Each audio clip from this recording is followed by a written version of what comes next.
বাইরে ভাই, আমাদের দেশে কোনো ধরনের কোনো বিচার নাই ভাই। আমাদের দেশে যদি বিচার থাকতো তাহলে অবশ্যই আমাদের যে কোনো একজন সরকার এই মুহূর্তে দেওয়ার দরকার। কারণ ভাই আমরা গণতান্ত্রিক দেশ থেকে একেবারেই আমরা হারিয়ে ফেলছি।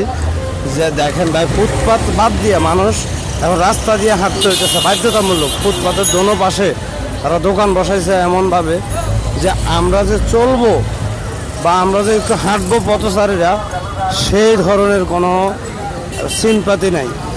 এত হাজার হাজার মানুষ এত কষ্ট করে হাঁটতেছে, তারা দুই পাশে দোকান দিয়ে আপনার এমনভাবে এক পরিস্থিতি করছে যে এটাই মার্কেট। আর ভাই তাহলে এত মার্কেট দিছে কেন?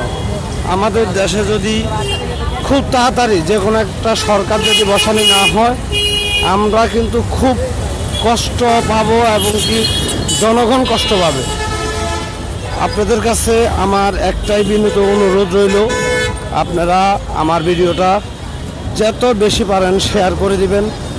যেহেতু আমাদের মাননীয় রাষ্ট্রপতির কাছে এবং কি আমাদের ডক্টর ইউনূস সাহেবের কাছে যেহেতু যায়, এই পরিস্থিতির জন্য একমাত্র কারা দায়ী?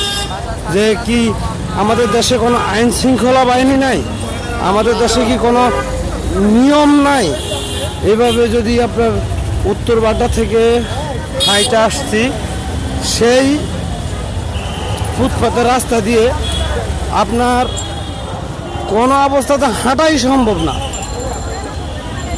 কোনোভাবে হাঁটাই সম্ভব হচ্ছে না। দেখেন ভাই,